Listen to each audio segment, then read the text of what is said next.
high quality, and then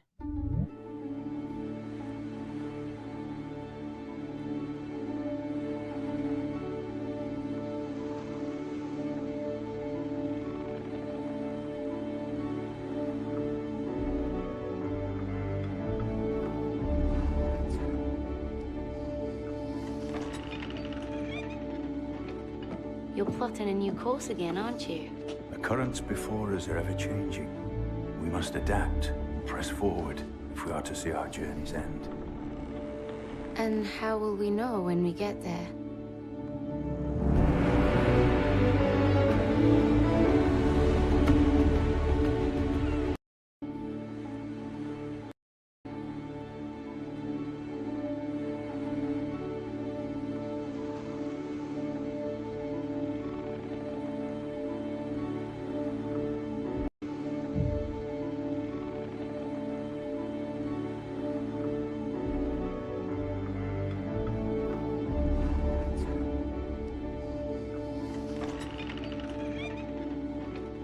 You're plotting a new course again, aren't you?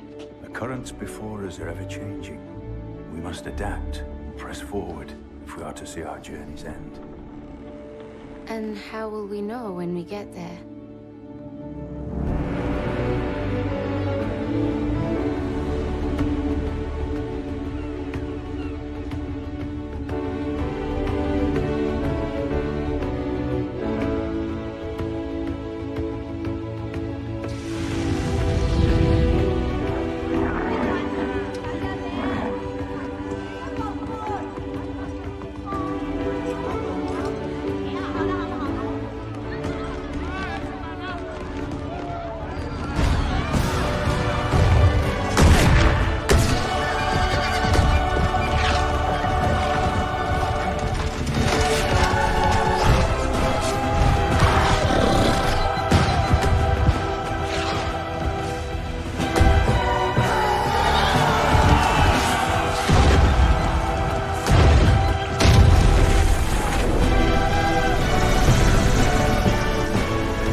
It is the nature of humankind to push itself toward the horizon. We test our limits. We face our fears.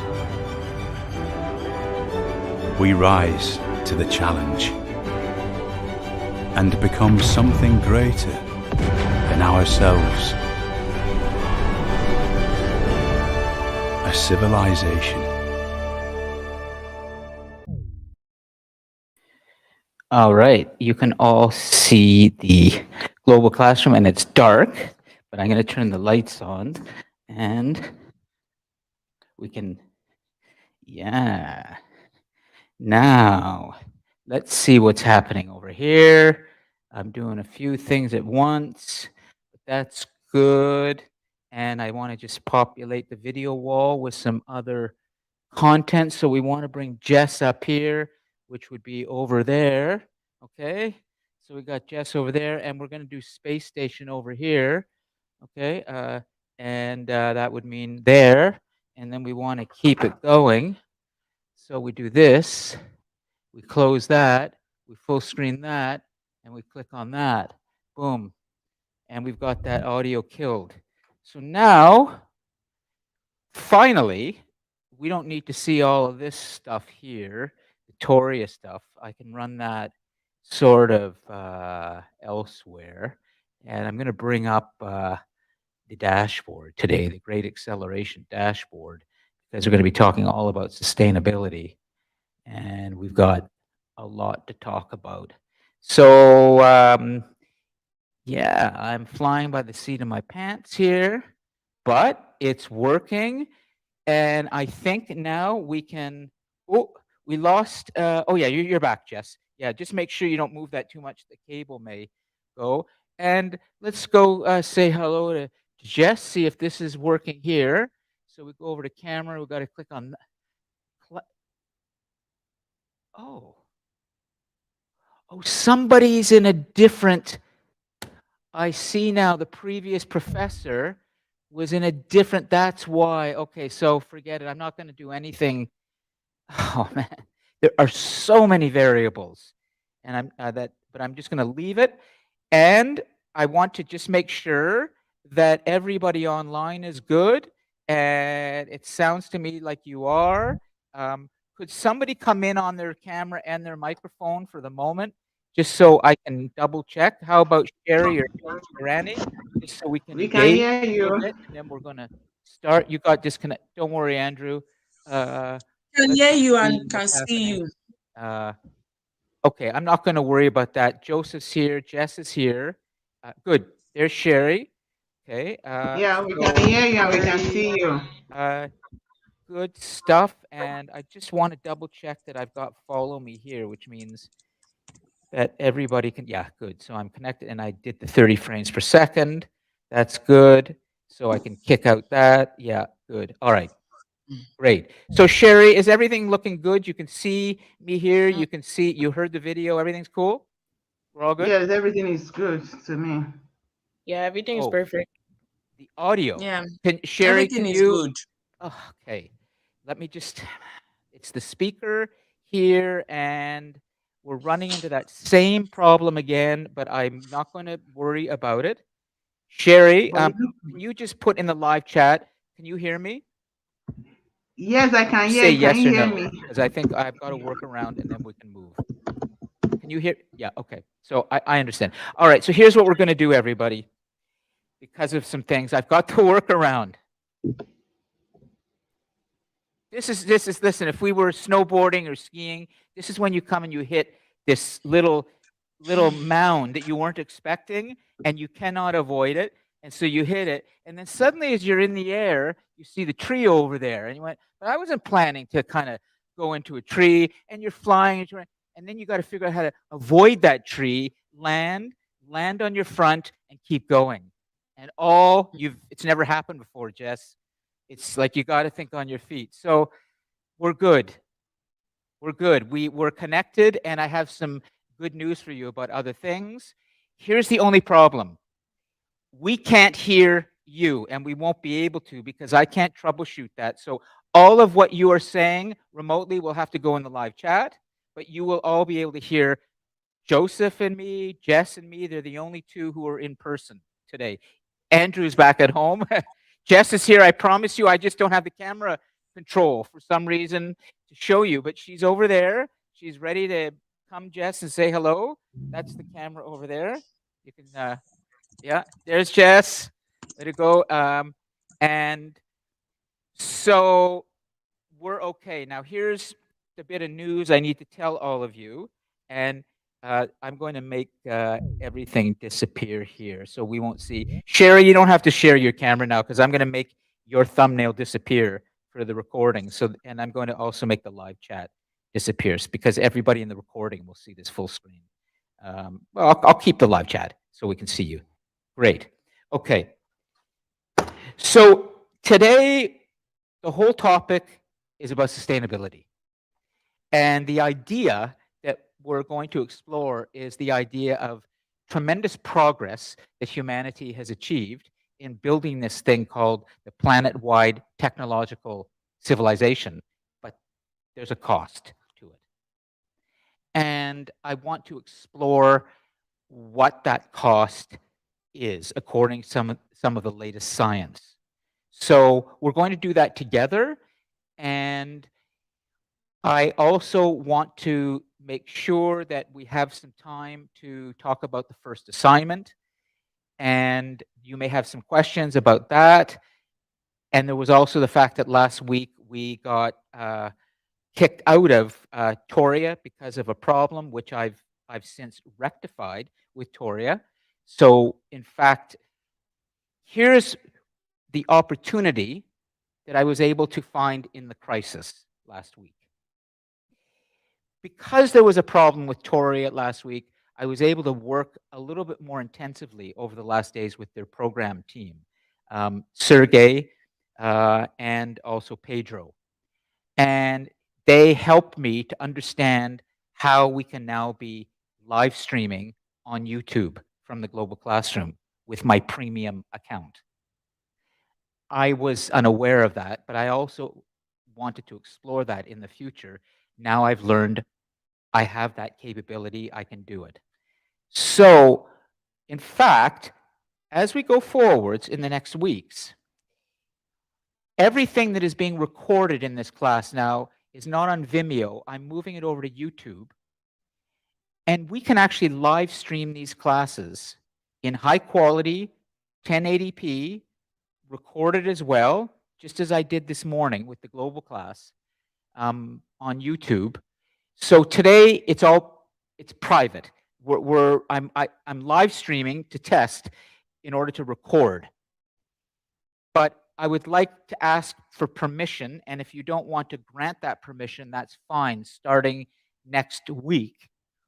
Would it be okay if we live streamed the class publicly on YouTube?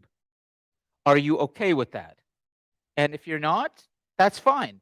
I need your consent. But this gives us some opportunities to extend the reach of the global classroom, and there are some other things I'm working on. So let me just check with everybody right now, okay? Just do a quick check. And then I will start to think about what I can do. Jess, are you okay with that? More the merrier? Okay, great. Joseph, you're okay? You sure? Okay. So if you don't want to be part of a YouTube live stream class, then you don't have to come to the class. You can just watch the recording.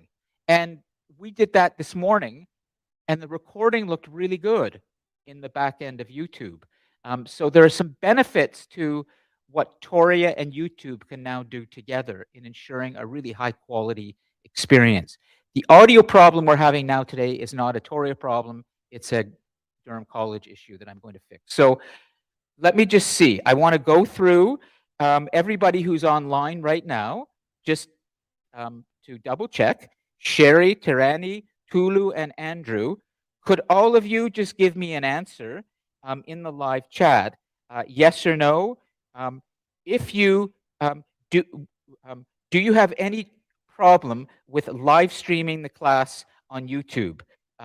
Andrew, does yes mean you have a problem? Oh, you're okay with the idea? Sherry, great. Nope, excellent. Andrew, I didn't think you would, Andrew, because you're a real big YouTube user and creator. So great. Okay, guys, excellent. So this opens up some possibilities, and I will get the audio problem fixed for next week so we can hear all of you.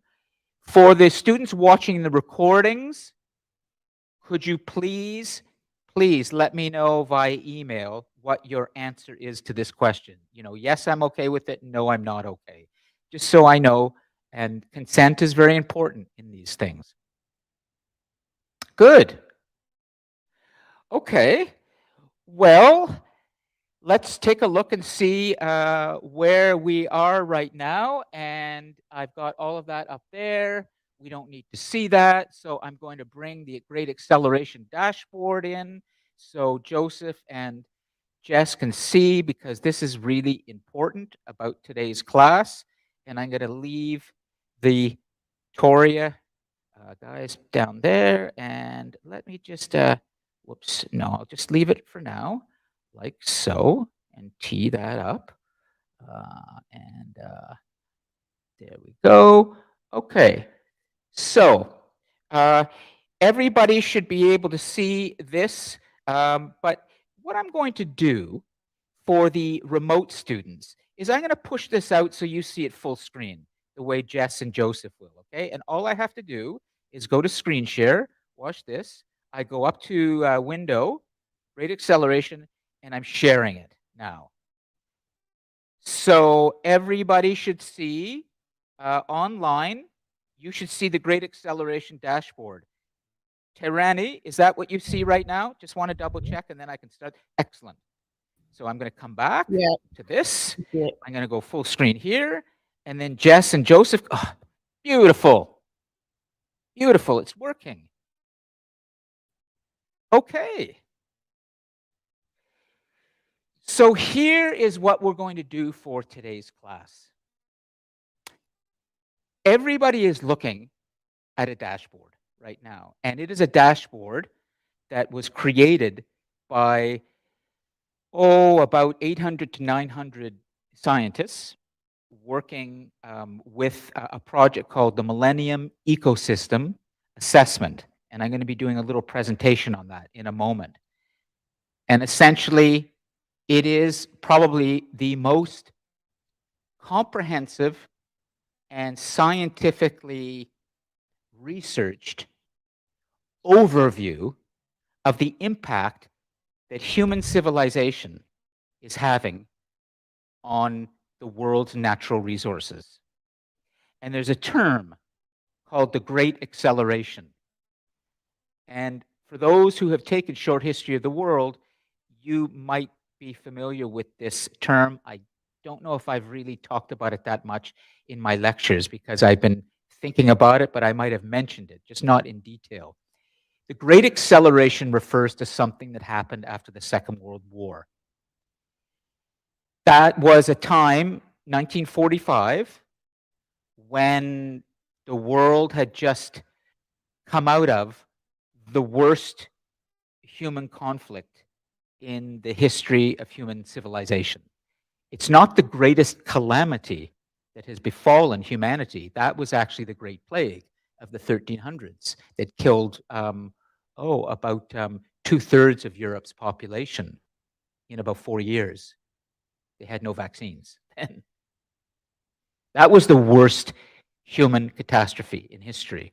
The Second World War was, as some of you know from your studies, a turning point for human civilization.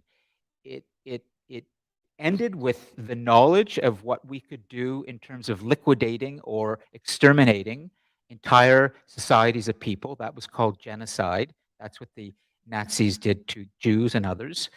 And then there's a thing called omnicide, which is the destruction of all life on Earth with atomic weapons. That too was a legacy of the Second World War. The war ended with the annihilation of 2 Japanese cities. And that was a result of the atomic bomb being used.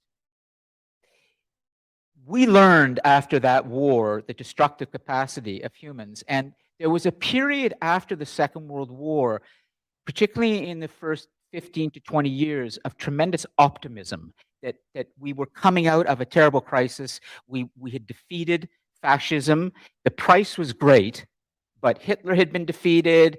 Emperor Hirohito in Japan, also fascist, authoritarian, had been defeated. And it really led to the rise and the accelerated growth of the United States in the world and in consumerism. People were buying a lot more. There was a tremendous period of optimistic growth because of the victory of the Western powers in the Second World War, even though the cost was great. We refer to this period as the beginning of the Great Acceleration, which is, this is when human civilization, in terms of materialism, consumerism, and consumption, really began to accelerate. And this is when we began to see the beginning of the environmental movement in a very serious way. The impact of our extraction of oil and other resources from the planet, the impact of the pollution that we were causing with our consumption, started to lead to a question of whether human beings are able to actually sustain this thing called modern progress, or whether the price is too great on the world's ecosystems.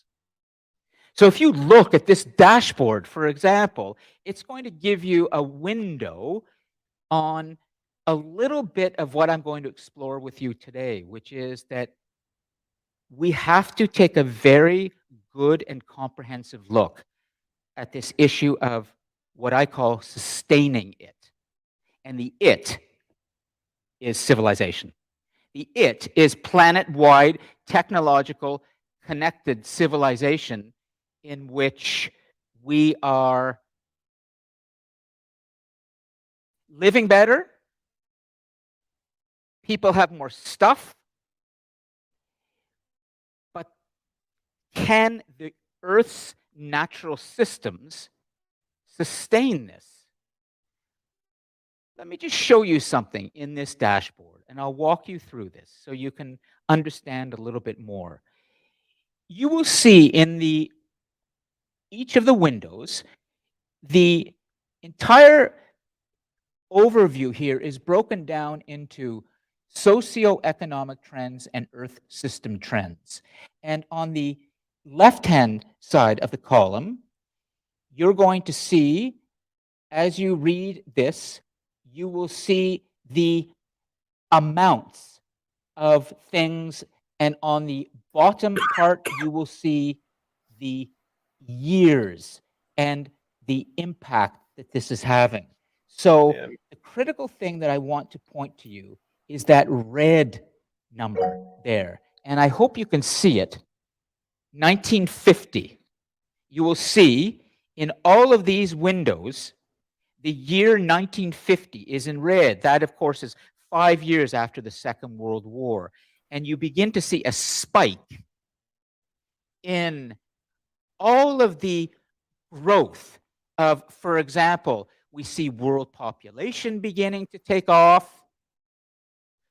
We see real GDP.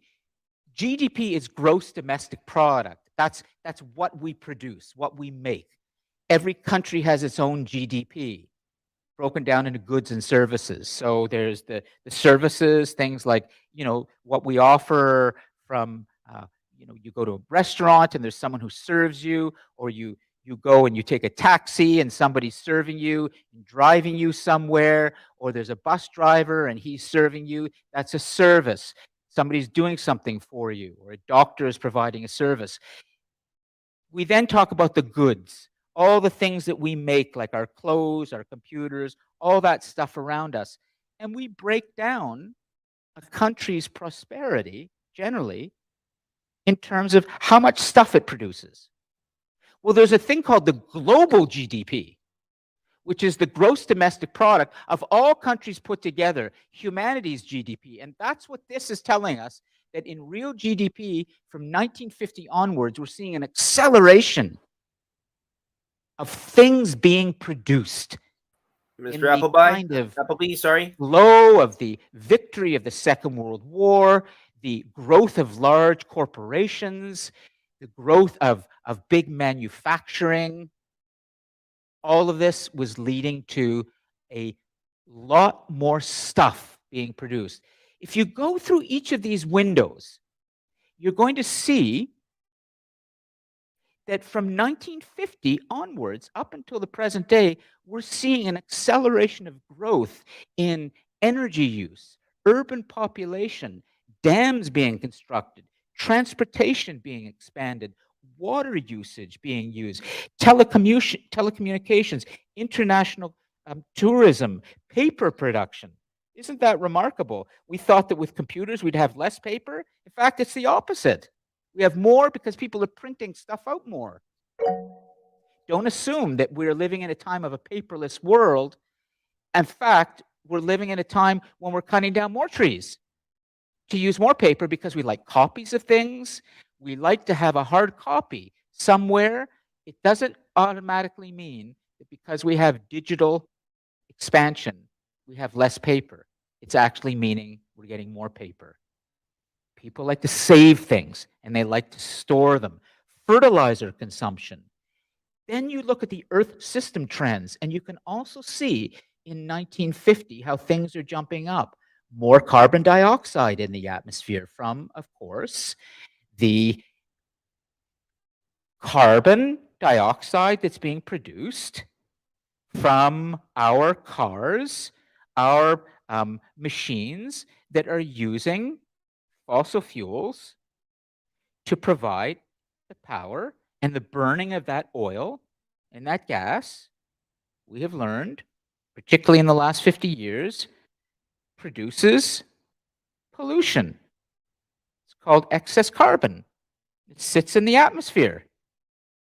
And that's climate change. It leads to a warming of the planet.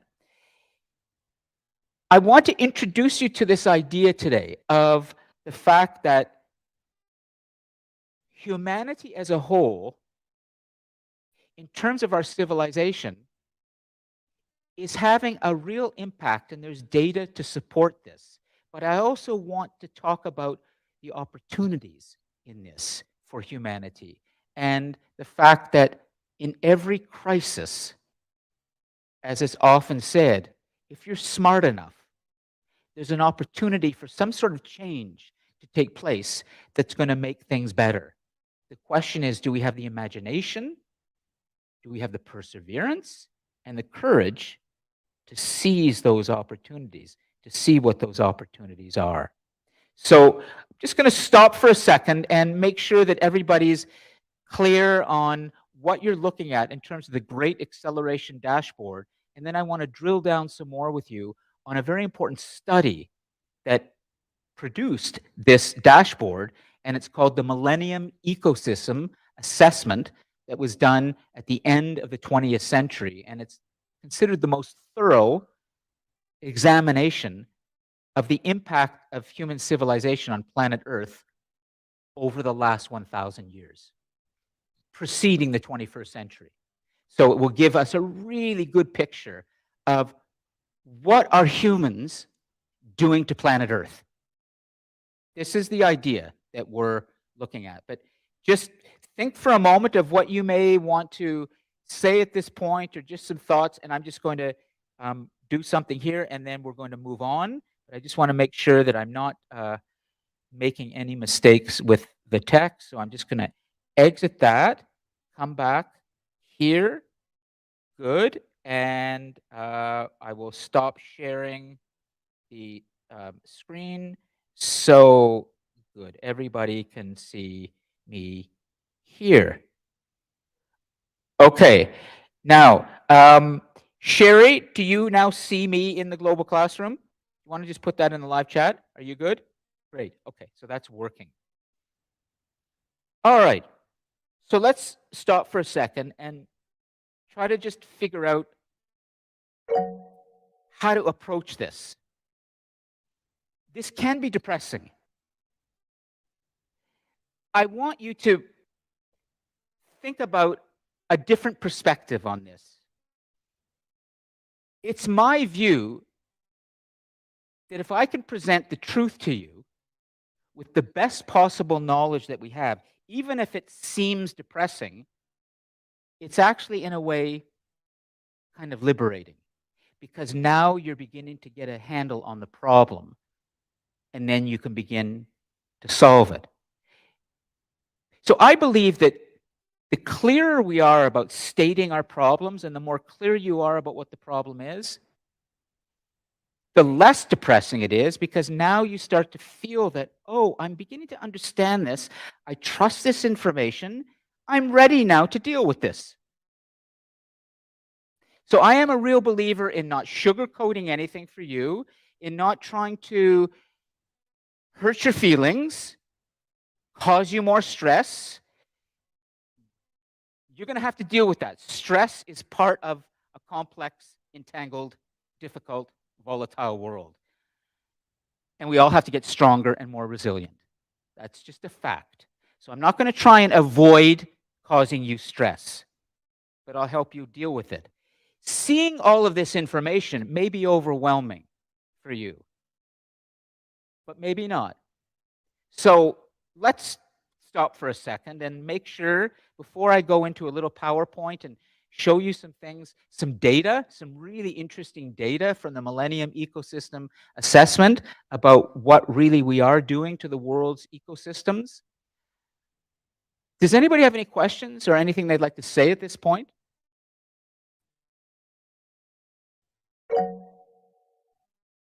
I do. Is any of this new to you, Joseph, or does this sound like it's just more of the same old stuff, which is the world's falling apart, and Mr. Appleby? how come it's all being put on the shoulders of my generation? Well, Go ahead, Did you- karaoke, please. Did you see that novel I just That's wrote sometimes earlier? the way students react. yeah, I mean, regardless of who's the one that started it, I think everyone alive today benefits from it in some way. It's very easy to cast blame, saying you did this to our planet, you did this, but we're not the ones. We're also not changing it.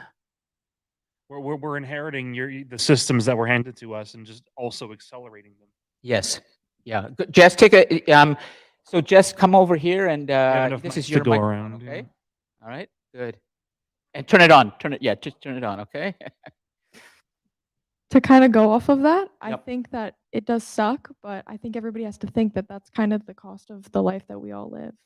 Like if we want to continue to live like this, like our generation before us, like what they made for us to use, then this is like the price we're paying. Yeah. The easy change That's is right. just say, hey, consume less, but then you're asking billions of people to make do with less. And some people are already struggling. There are some outliers, of course. There are people who are wealthy and living well above what they need. Yes. But for some reason, probably a good reason, the responsibility for the planet falls on everyone equally, right? So if we make changes where it's like, okay, Elon, you can't have that many private jets, there would have to be probably. I mean, we already have those ramifications. Yes. Plastic yes. straws gone. People, have to use the paper straws now. Which, Yep. Public transit, more of that, please. More cycling. More cycling, yeah. Yeah. More walking. Yeah. More walking. I mean, there are all sorts of things we can talk about today in terms of solutions. And also who's responsible for fixing this. That's coming a little bit later, okay? First, I want to be able to help you to understand the scale of the problem, the depth of the problem, and perhaps who is causing this problem. Andrew, I just want to say to you in the live chat, unfortunately, we can't hear you right now, so you're going to have to keep putting your comments in the live chat, and we'll take them up, okay? It's just a problem today with audio here. So just keep putting everything in the live chat, and Joseph and Jess and I, no, don't repeat it. That's okay. I'll come back to it in a second, okay? But we're gonna move things along. So first, I want to bring in my little PowerPoint today. It's just not really PowerPoint. It's just it's more some important information that I'm going to put up here for everybody. And I'm going to do this full screen now. And first, everybody should see a breakdown of humanity's destiny and where we've come from and where we're going. And that is what everybody should see online as well on the video wall. And I'm assuming you can. So I'm going to go through this. When you see this, you will see that we are kind of approaching halfway in the course, and we are at sustaining it. And what's coming are Together on Earth, Science and Religion, a current event. That's all going to happen in the second half of the semester. But I've purposely positioned this section after what we've been covering so far about next big thing and the idea of human progress. Because before we can really start to go into space exploration and we look at what's really going to happen in the future, we have to look at this idea of sustainability.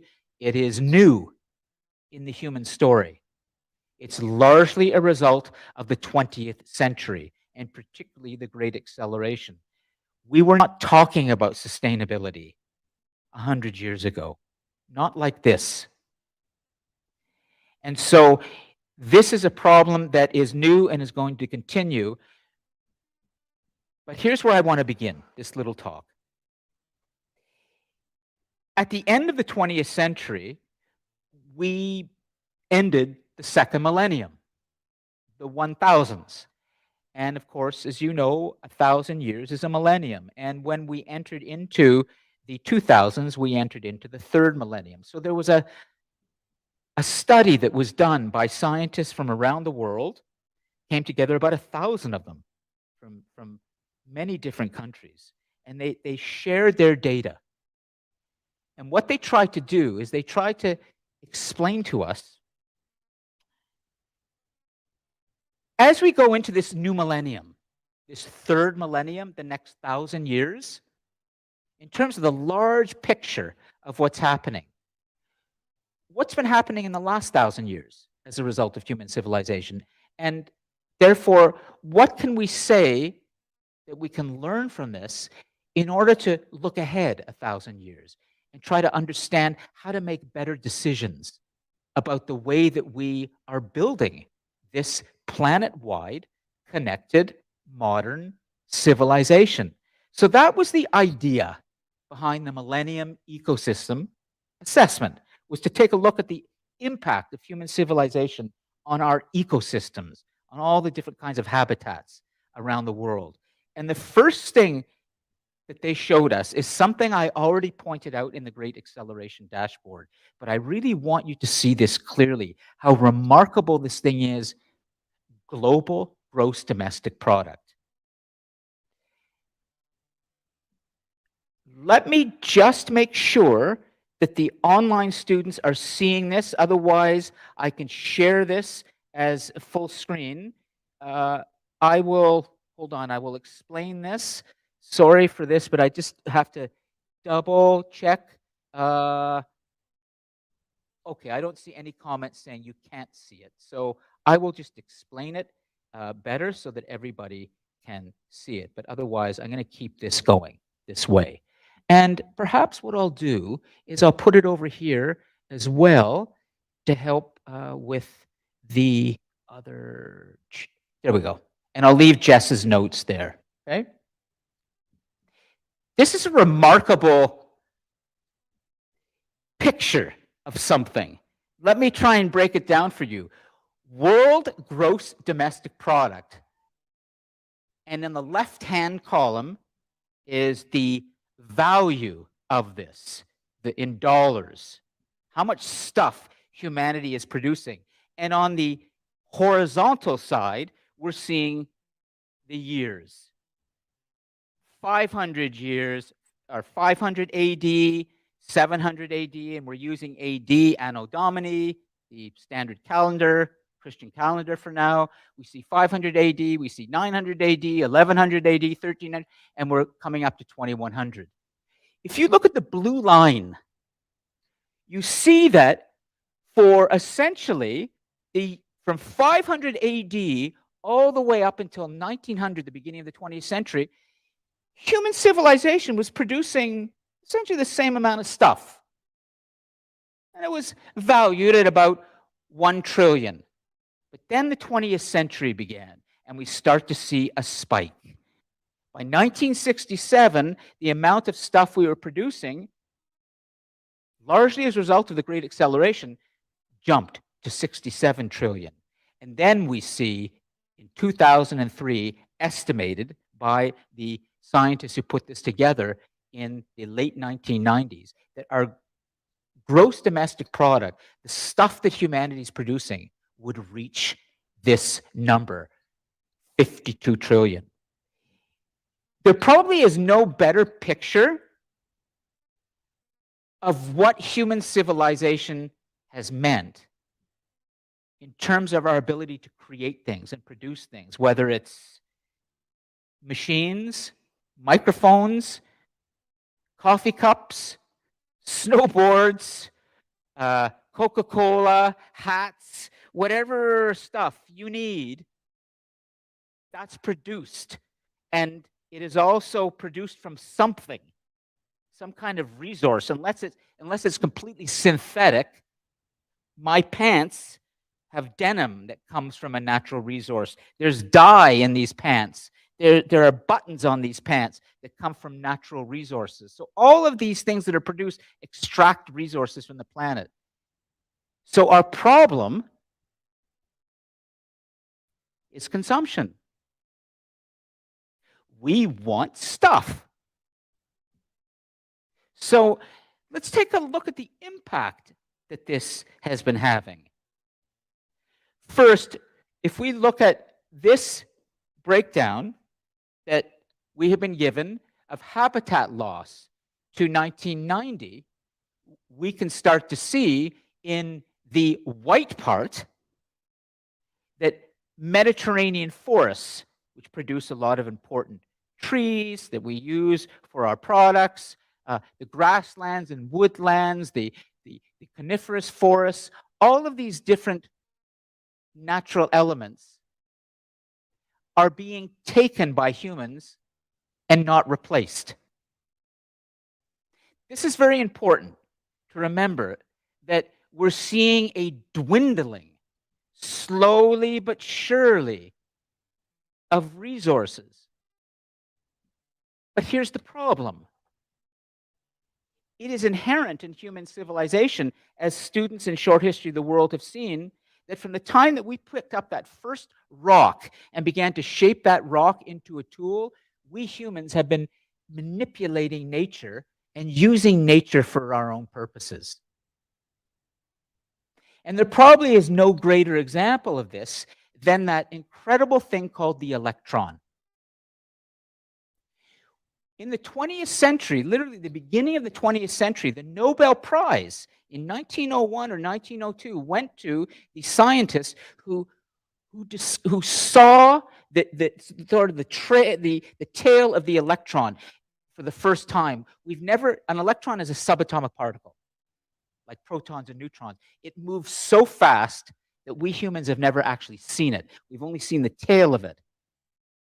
But the result of us understanding the electron and capturing it and putting it into processors, into transistors, and then processors, and then into what become our motherboards, has given us immense power. And we've been doing this constantly since the beginning of human civilization, since the first rock we picked up, which is we take things from nature and we give ourselves more power. How can we stop that? It's so inherent in who we are as humans. We want more power. We want to go further. We want to leave the planet and explore other parts of the solar system. And to do that, we have to create more complex machines. Well, where are we going to get the materials for those things? So it's an intractable, difficult problem. Here is the Millennium Ecosystem Assessments, or MEA's, look at carbon emissions. And that, too, is a really interesting slope. As you see, from 1954, the end of the Second World War, that great acceleration, we can see moving towards the 21st century that the parts per million, the concentration of carbon dioxide in the atmosphere, has been increasing and increasing and not going down. These are things probably you're aware of, but now you can put hard data to this. Have you ever wondered about the extent of sort of weird weather that we're getting across the world, whether it's floods or droughts or wildfires? We know now there's a thing called climate change, and we know that it's a result of the global temperature rising steadily through the 20th century, and that is a result of the amount of carbon that we're putting in the atmosphere. I don't think I can stress enough how important it is for you to be thinking of alternative careers in green energy. It's a very, very expanding and potentially lucrative industry in the future. So much research is being done now in transitioning the world away from oil and gas into a world of cleaner energy. We can see, even just in this particular breakdown, of all the different kind of flood events and extreme weather events that we've seen broken down by continent since the 1950s. And you can see in Asia, which is in the pale blue, the Americas, that's North America, Central America, South America. In blue, we see Africa and we see Europe. Take a look at the 1950s, again, Second World War, then jump ahead and take a look at the flood events per decade in the 1990s. And you can see on all continents, this has been increasing. So the picture is one in which we have to think seriously from many different perspectives now about what are we going to do going forwards for our children and our grandchildren going further into the 21st century, further into the third millennium, to ensure that these charts start to come down, that there is not this continual growth, dramatic growth of greater and greater consumption, greater and greater extraction from the earth of the resources that are needed, and greater pollution and contamination. Here are the four main findings of the Millennium Ecosystem Assessment, written out very clearly for everybody. Humans have radically altered ecosystems in the last 50 years. Changes have brought gains, but at growing costs that threaten achievement of development goals. Degradation of ecosystems could grow worse, but can be reversed. Workable solutions will require significant changes in policy. So I'd like to just conclude this part of the lecture, and then we're going to have a discussion and get some notes going and a little bit of brainstorming. I want to conclude by very clearly for all of you to know that you have just seen the most comprehensive human look at what our civilization is doing to the environment. And it's very obvious that we are living in a period of transition. That your lives, as you go forward, and your children and others, in terms of our destiny, humanity's destiny, will have to grapple seriously with this idea of how we ensure that we can bring about what's called homeostasis. Any of you know what that term is, homeostasis? Jess? Equilibrium. Equilibrium. Homeostasis. Right now, things are not. How will we do that from an individual level? Who is responsible for this growth? What opportunities lie in this for you professionally in your life? And how can we recognize that in all of this, there is an opportunity for the human being? There is an opportunity for humanity, that in crisis, there is always something that will lead us to a better place. And I will conclude this by saying that the greatest catastrophe in human history was the Great Plague of the 1300s. And do you know what followed the Great Plague in history? The Renaissance, the Enlightenment. There was a period after the Great Plague of that devastation in which humanity entered a new period that led to the world we have today. So don't underestimate that hidden in all of this is some kind of opportunity that can take us to a better place. I just don't know what that is. And I'd like to have a discussion about that with all of you to think about that. Okay, so anyways, I'm going to stop and make sure all the tech is. Are you ready to say something? You're still thinking. I have lots of thoughts. Okay, well, hold the thought for a second, because I just want to tee up a video that a student did, and I'm not going to run it yet, okay? And then we're going to have a discussion. I just want to make sure that it's ready, because a student did a video about this several years ago that was excellent as an assignment for this class. So here we are. And I will.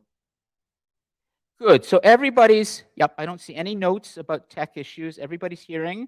So I will leave this up here for now. And I can always come in. We have Jess over here. I'm going to bring the planet back over here so we can remind ourselves, well, space station's still, it's nighttime. It's over the Indian Ocean right now, but anyways, it'll come into the sunlight eventually. All right. So should we take a 5-minute break before we continue, or should we just, let's surf? Let's stay on this, okay? But I'm quite happy to take breaks now, 5 minutes and end a little later. But let's start. So I'm always happy to start with Joseph. Jess may have something. Andrew will get you in the live chat. So Joseph, why don't you share some thoughts with us about the meaning of all of this? It's for perspective. We have to look at human beings as the human animal, The human animal. as a participant and a creature of Earth's ecosystem, of the natural life cycle of the planet. If I were to use my imagination based on things that have happened before, humanity's destiny might be to omnicide, as you say, and leave a world to heal for a few millennia to bring in the new species. Because we talked about the greatest disaster for human history was the plague. It was the greatest disaster for humanity. The greatest disaster for all life on Earth was when the Earth became oxygenated, and 99% of all single-celled organisms were wiped out. 99.9% of all living creatures on the planet gone. Yes. But, yes. And that's because Mother Nature is, it is scary. Yeah. But it's not cruel. It's indifferent. It doesn't care. At the end of all things, it might be that mankind's smartest and most powerful king has had exactly the amount of impact as its most intelligent ant. And I think what we're going to leave behind, our legacy, is plastic. Well, maybe that's it. Okay.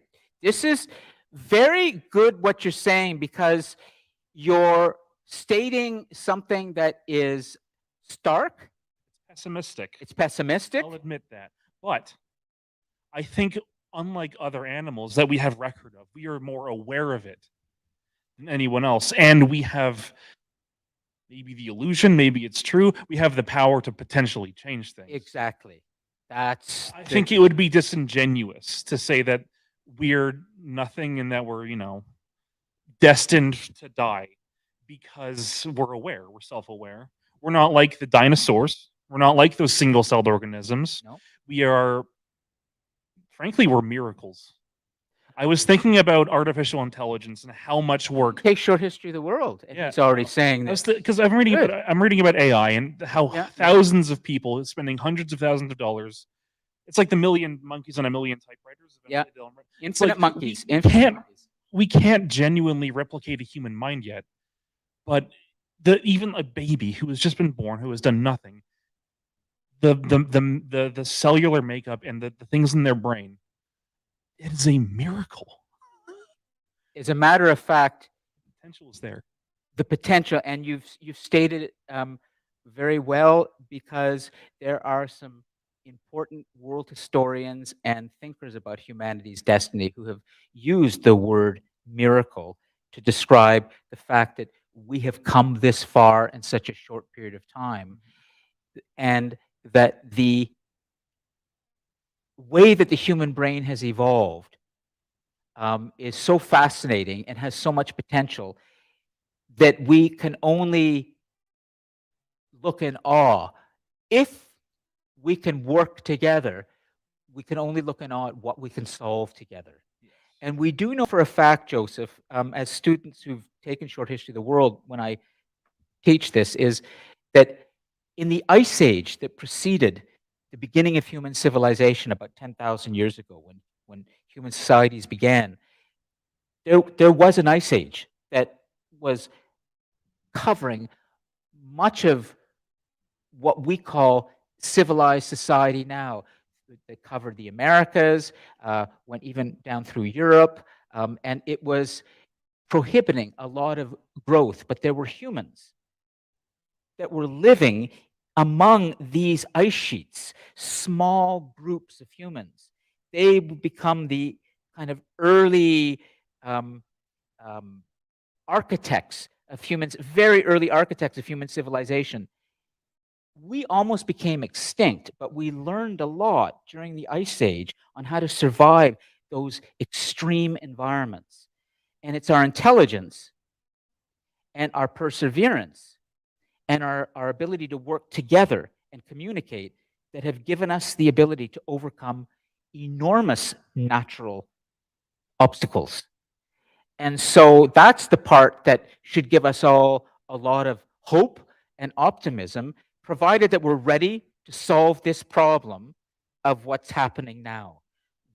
It's been said, for example, that today in the earthquake in Turkey and Syria, I don't know if any of you have been following this, but you should, because it's quite cataclysmic. It has been said that if the Turkish government and Syrian government had listened to their scientists and their seismologists who were warning them about this coming, and if the civil engineers had taken some time to build better buildings, if people had displayed more intelligence in the way they use technology, very likely we wouldn't be in this mess. And if we did get into this mess, we could solve it faster. But politics gets in the way. Politics gets in the way, but the solutions are there. See what's happening in Ohio as well with the train that got derailed. Today? No, it was What's that? Which derailment? there was one of the trains in Ohio derailed, and I can't remember what exactly it spilled. Do you know? Yeah, this When this exactly? chemical, and people are comparing it to Chernobyl. Chernobyl was a lot more bombastic because it was a nuclear explosion. Yeah, yeah. But in terms of actual impact, Chernobyl was like they were prepared for it. Yeah. They had amazing disaster things, recovery plans in place. But in Ohio, just recently, because of politicians, there were a bunch of measures that got taken away because they were spending money on them. It's like, well, that's never going to happen.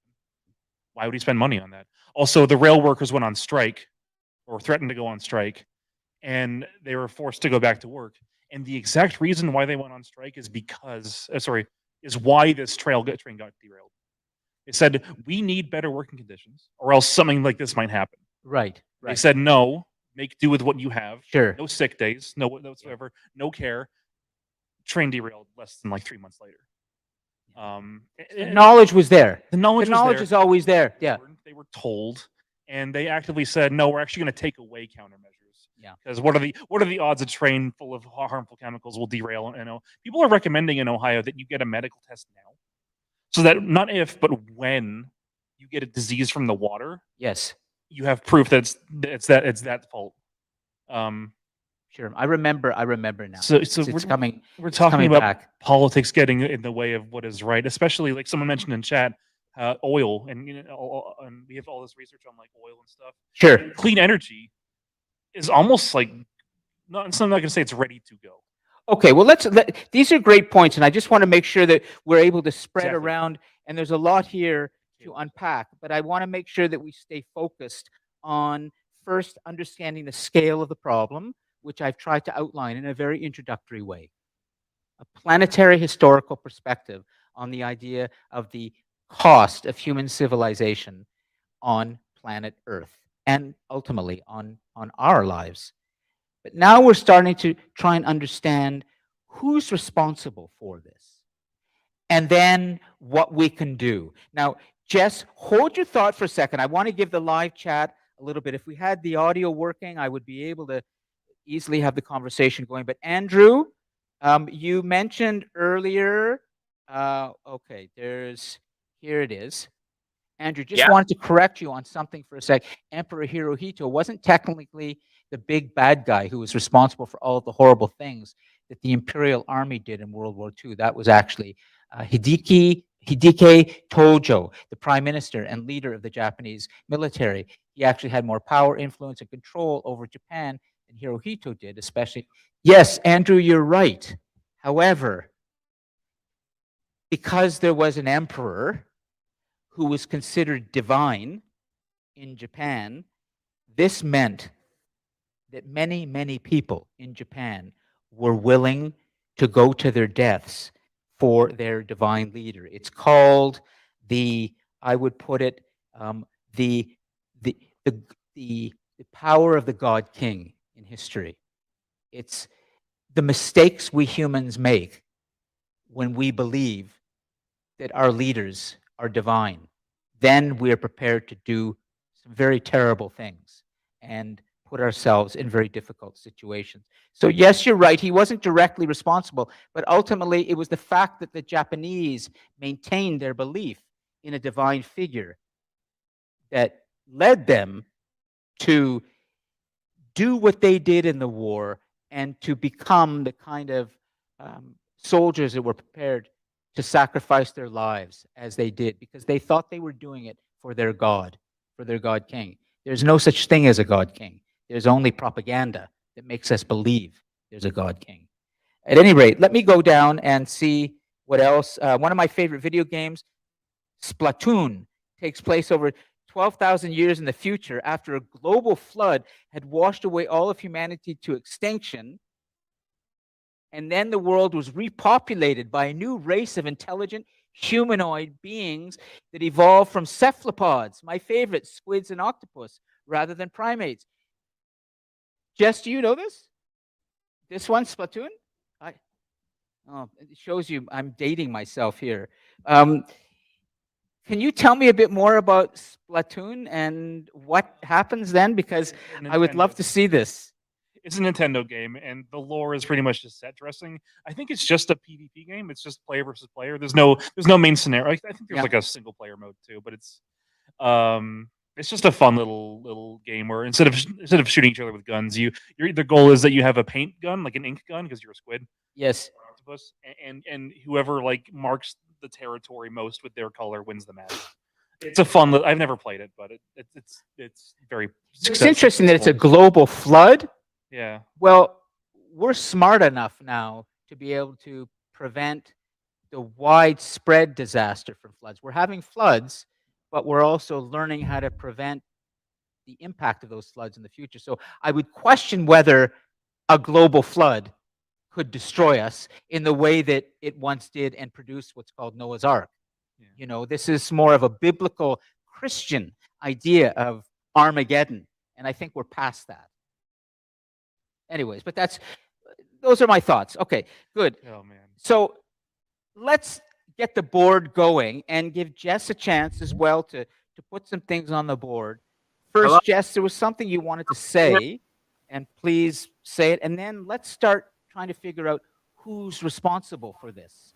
Okay? Mr. Appleby, So can I you have hear to me? agree with when we were talking about kind of after the plague, we came back like so great during yes. the Renaissance. And your point kind of being, do you think that would maybe be an option for us at this point? But unfortunately, I hate to be pessimistic, but I think when we've reached a point like this, it kind of becomes a bit unattainable because we have such a large population. And to get that many people to listen to somebody and believe in them and believe in what they're trying to do is really hard, especially when people don't think that it will directly affect them because, it won't happen in my lifetime, or I won't see the effects of this. Yes, I think ignorance is kind of bliss for everybody who's alive right now. Sure. And that's kind of why I don't really think that we can at this point. We're nearing a point of no return because we're not really willing to work together. Well, that's a very powerful and disturbing and it sucks view. Well, aren't you worried then that well, here's my big question, Jess. You don't have to answer. Are you planning to have kids? One day. Well, why would you? I think that every day, Lon. Oh, interesting. Okay. Because of what you see happening, you think that perhaps it's not right to have a child given the direction that we're going in? Is that part of your calculation? I mean, maybe to an extent, but at the same time too, I think that a lot of the things we're doing now, that will maybe negatively affect our future, kind of make it a little bit uncertain for us to kind of guess where we're gonna be 20 years from now. Because I bet like 20 years ago, we didn't guess where we would be right now. Yes. Kind of this acceleration has put us in such a position where it's kind of hard to predict the future, any time past like a few years from now. Okay. Do you see? Okay, first let's stop. So we're not covering too much.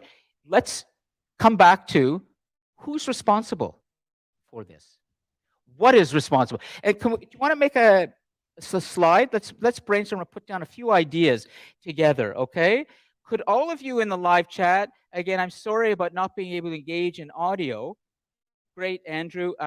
For everybody else, Caleb, Tulu, Tirani, Sherry, could you in just, 2 or 3 sentences put down your thoughts on who you believe or what you believe is responsible for this predicament that we appear to be in? And take a few moments, okay, to think about this. And I'm just going to check about our video. I want to show you something a student did. Good, Tirani. Okay, it's human. Okay, that's going to work. I'll share that. So Tirani, you're definitely saying that this is human what? Try and be a little more specific in a full sentence or two. What about the human? What have we done wrong that we need to fix? So what have we done wrong, Tirani? Put that in the live chat, okay? Okay, keep going, Andrew. It's okay. Andrew, what is, and try to express this in 2 sentences. So don't write too much. So think for a moment, and if you need to rewrite it, it's okay. I know you can't, but that's why you're in a classroom, and I'm supposed to challenge you on how to think, okay? So keep going. Who or what is responsible for the predicament that we're in? We need to get Jess working on the board. Yeah, this is good, Caleb. He's brought up capitalism. Capitalism, yeah. So now we're getting humans and the consequences of late stage. So you can just put yeah, great. Jess has got her nice brainstorm going, and we've finally got a very important word. It's the global system that produces this, capitalism. But let's keep going, okay? We're more selfish than ever. I believe back in the day, we were more of a community. Okay. It's really interesting because we've never been technologically and like through communication channels more connected now than we've ever been. Yeah. But we're also more divided. Yeah. Focus, yeah, human selfishness. Focus on the self. Yes. Good point. Greed. Good point. Humans, so self-interest. Sherry is saying the same. Self-interest, selfishness, greed for power. Okay. Let's see. Tulu, are you with us? Or are you thinking?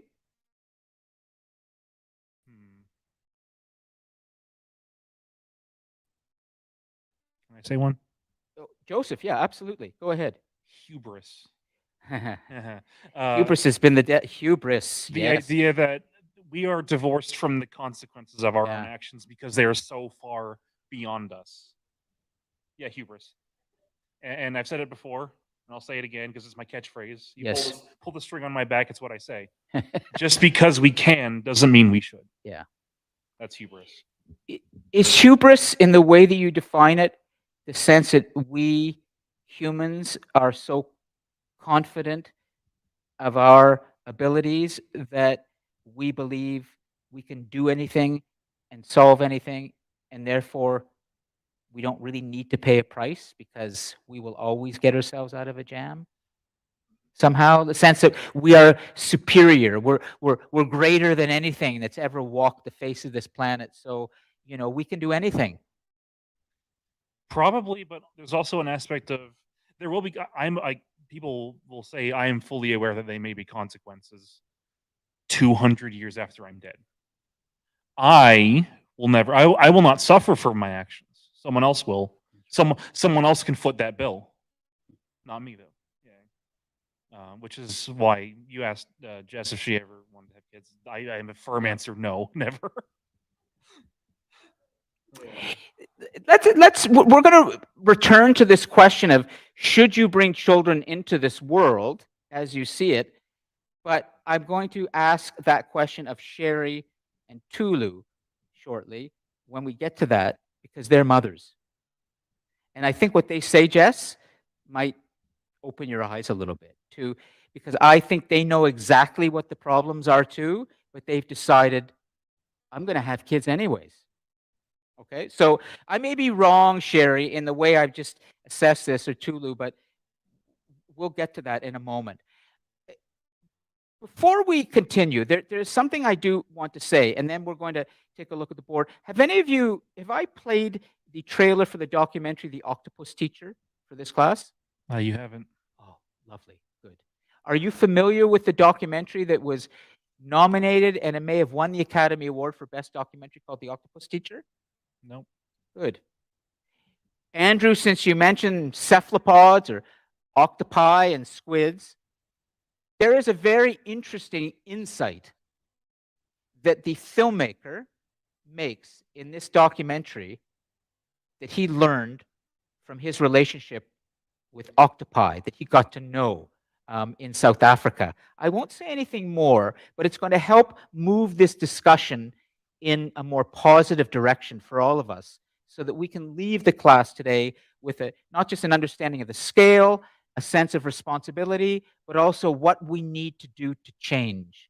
What is the change that needs to take place for us to be able to reverse this force? So I'm gonna run this. I'm just gonna look at it for you, and I'm gonna run this, and I think this will really help. And then we're going to we'll conclude in about 10 or 15 minutes. And I'm going to go to Octopus Teacher down here. That's right, they are highly intelligent animals. Andrew, are you aware of the documentary, The Octopus, My Octopus Teacher? Okay, good. Well, then you need to know about this film. Here we go. I'm going to share it, and I'm going to kill the lights here so Jess and Joseph can see it like a theater, and all of you will see this. And so I'm going to kill the lights, and let's watch this. Whoa, there we go. And I'll put this on all three screens. Main. All right. We got audio.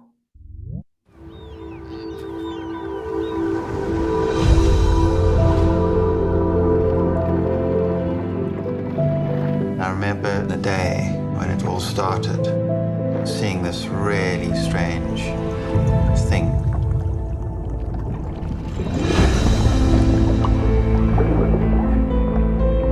A lot of people say an octopus is like an alien.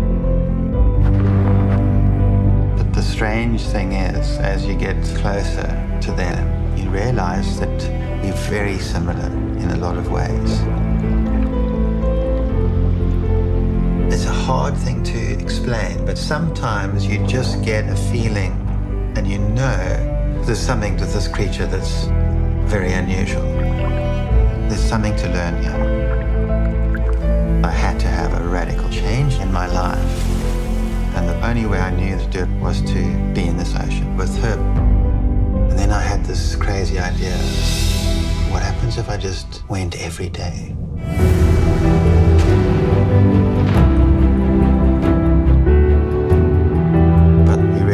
There's a line that can't be crossed.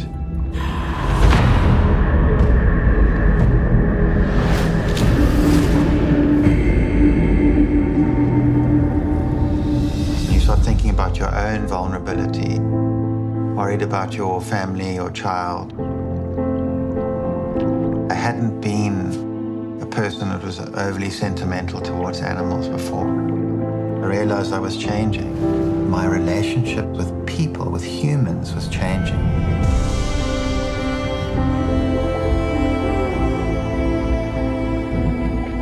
What she taught me was to feel that you're part of this place, not a visitor.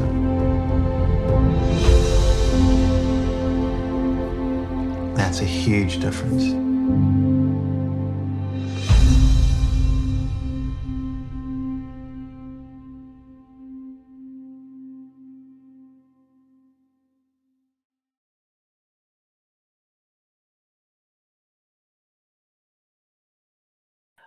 We're going to watch that one more, and I'd like you to think for a moment of what is the most important thing that he said, because I think there's a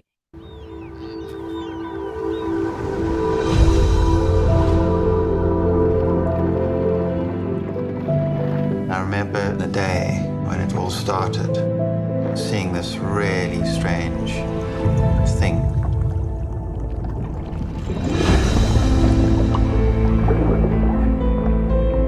A lot of people say an octopus is like an alien.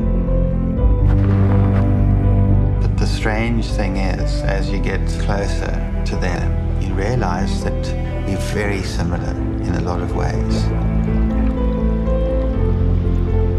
It's a hard thing to explain, but sometimes you just get a feeling and you know there's something to this creature that's very unusual. There's something to learn here. I had to have a radical change in my life. And the only way I knew to do it was to be in this ocean with her. And then I had this crazy idea. What happens if I just went every day?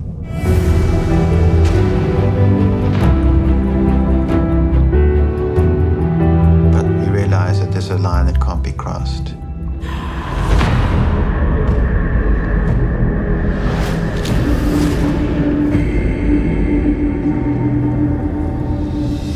Thinking about your own vulnerability, worried about your family or child. I hadn't been a person that was overly sentimental towards animals before. I realized I was changing. My relationship with people, with humans, was changing.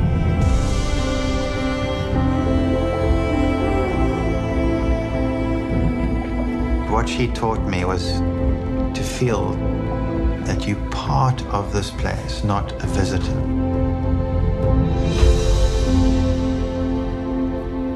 That's a huge difference.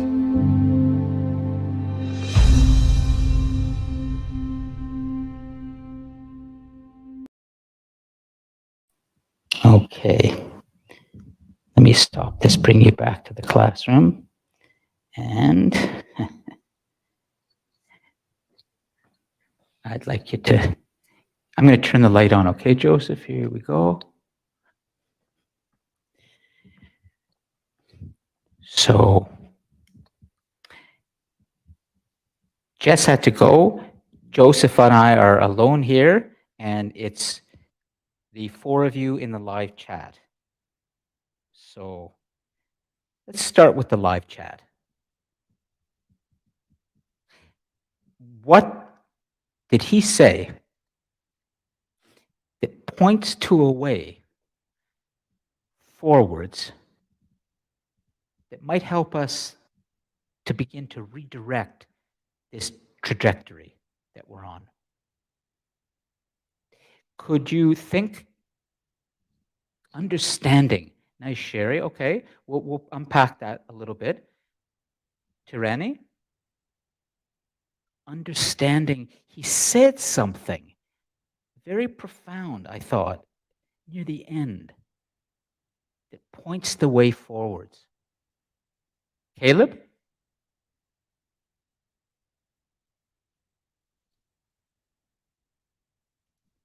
Responsibility. Okay, we're getting there. I want to see a thought from each of you before we conclude here with Joseph and myself. Keep going, keep thinking. understanding responsibility, that's a beginning. But he learned something in his proximity to an octopus. His day-to-day going back into the ocean off the coast of South Africa, and he came to a conclusion about something. Okay, so we have from Sherry, we have good. Getting to know human will teach us how to relate perception. We're getting there. We're getting there. Glasses, just a second. Connection, we're getting there, but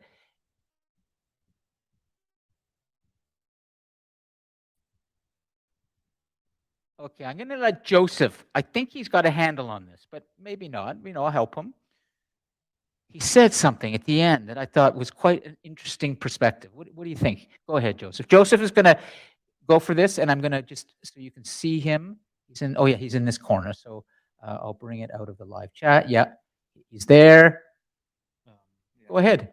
I think what you're getting at is understanding that we are part of this world and not a visitor. Exactly. So, which is understanding what Sherry said. Yeah, we're part of getting to know human will teach us.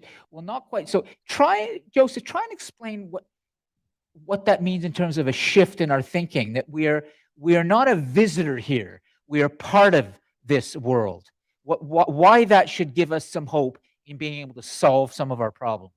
That means that any mess that we make, we're responsible for cleaning up. It's not like we can just leave it behind. It is part of us. It is we are connected to it. We are that mess. Yeah. And it is our responsibility to fix it. Yeah. Because for better or for worse, we are stuck to it. It is part of us. Do you ever go camping or on a canoe trip or okay? I'm a big indoors person. Okay. But it's always a rule of thumb that when you go camping, you leave the campsite as clean or even cleaner than when you arrived. Leave only footsteps and take only memories is what they say. Yeah. You got it. So that's really nicely put, Joseph, in what he's trying to say. So is that, Sherry, what you meant by responsibility? That idea that when we realize that we are part of this and not a visitor, this increases our sense of, yeah, okay. Excellent. We're coming to the end, and I'd like to, for Jess's sake, I'd like to get this into the live chat and into the recording so we can refer to this next week. Sherry and Tulu, you are both mothers.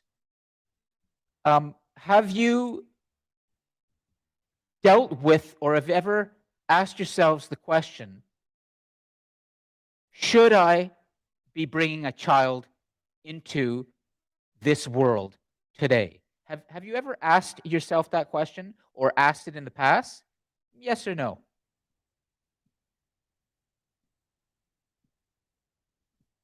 Kids are an essential part of our existence. Okay. Jess was saying that she asked herself every day whether she should have a child or not. She didn't necessarily say, yes, I've asked that question. Great, Tulu. Tulu, how many kids do you have? 2. Great. So Tulu, to help Jess with this and to help others, and so that we can end the class today with a sense more of possibility than problems. Why would you go and have 2 children at the same time asking yourself this question? Don't you think that you shouldn't have children because the world is too endangered? Why would you go ahead and do that? And think about Jess and what she said. She's not sure. And maybe you can answer her right now. Why would I go and have 2 children knowing what I do about the difficulties humanity is facing, knowing that my children will be facing even more difficult problems, knowing that it's going to take us generations to address these problems? Why would you go and have 2 children? She's thinking. Yeah. Let her think. Tall order. Yeah, it's a tough one. But we're basically coming to the end. If there's anything you want to add, Joseph, go ahead, but we're going to conclude with this. I just watching that documentary about the octopus made me feel even worse about my old job. Feeling worse? About my old job, because I used to work in a kitchen, and we would take the whole octopus and just boil it. And my job was, it sounds gruesome, my job was to debrain the octopus. Oh, no. Which is a terrible. Oh. Terrible. But then look at what we do with all our animals. We eat all sorts of things. We eat all of them. but- I had to gut the fish also. I left Yeah. that job for a reason. Okay. It was terrible. Yeah, Sherry, Great. so- Sherry, yes, if we look at the complexity, we will not want to bring them to the world, but they sense of hope. They bring sense of joy and happiness. Okay. They bring a sense of joy and happiness to you, the mother, or to the world? Who doesn't love kids? Hmm? Who doesn't love seeing kids? But then the kids are going to grow up and they may be suffering as a result of the problems we've left them. So wouldn't it be more fair not to have those kids at all? Well, as a human being who was also kind of born into a similar situation, I've never once lamented the fact that I was born, because the responsibility and the suffering that comes with it is part and parcel to the joy of just being. Yeah. Being the miracle of existence, of being alive, of being here and not, somewhere else. We're here and it may be difficult, but the fact that we're here and we're standing and we're breathing and we're alive means we can do something now with this energy, can't we? Yes. Yeah. That's the miracle part. Okay.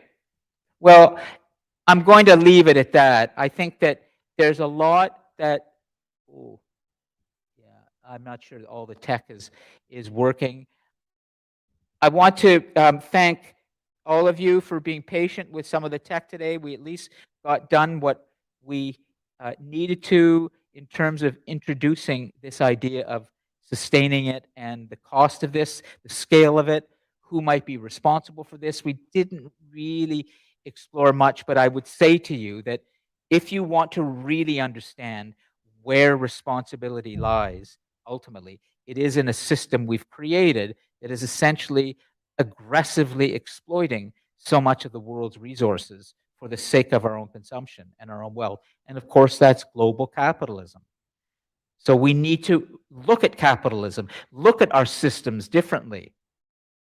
But ultimately, I think that we can end with some hope in recognizing that when we see that we're a part of a world and we're responsible for what's going to take place in the future, that then means we can solve the problem. Now that we're conscious that we're the ones who created the problem, we take responsibility for that problem. We don't pass on that responsibility to anybody else. And I think that should give us hope. The sense that we are willing to accept that we're the ones who created this problem, and now we're going to fix it. And humans can fix problems. We're pretty good at that. Once we're willing to accept that we caused the problem. But if you think somebody else caused the problem, I guarantee you the problem will continue. So Joseph, thanks for sharing your thoughts, and everybody else. We're getting better with the tech, and I will post the assignment sheet for the first assignment tomorrow. And if you have any questions, you can always email me, okay? Any final thoughts, Joseph? You good? No, I'm good. Okay. Thanks, guys. I'll see you next week.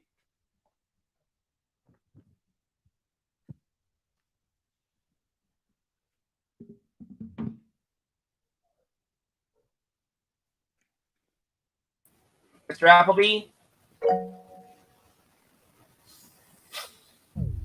So you could look at it another way, Joseph, too. You could say, I felt badly debraining octopus, but now you left Mr. them. Appleby? So you must have made Can you hear me? the right decision, at least you're coming to a place where maybe you won't do those kinds of things again. Yeah. Mr. Appleby. But it's not at a restaurant. It's in a long-term. I'm working at a nursing home now in the restaurant. Yeah. Or at the kitchen. Good. Okay. And I don't think they're gonna be Mr. serving that. Maybe you Appleby, can be can you hear me? more fresh things, fruits and vegetables. I could never go vegan. Yeah. No. Well, me too. But you know.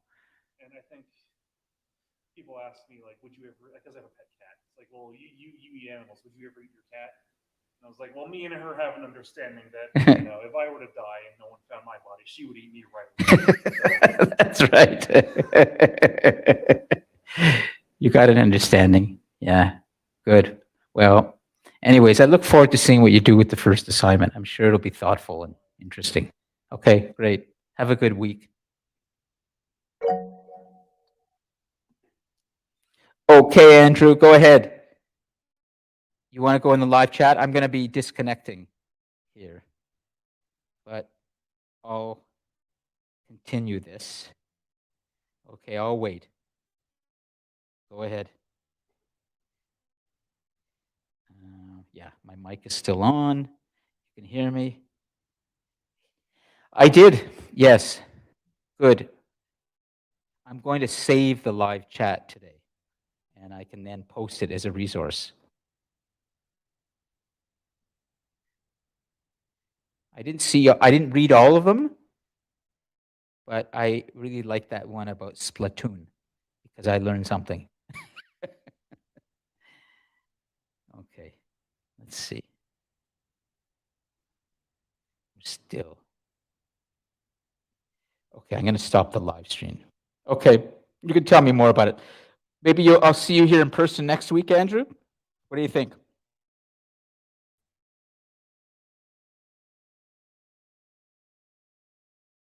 Yeah, bring the game. I gotta lie, I really wish Sounds you good. could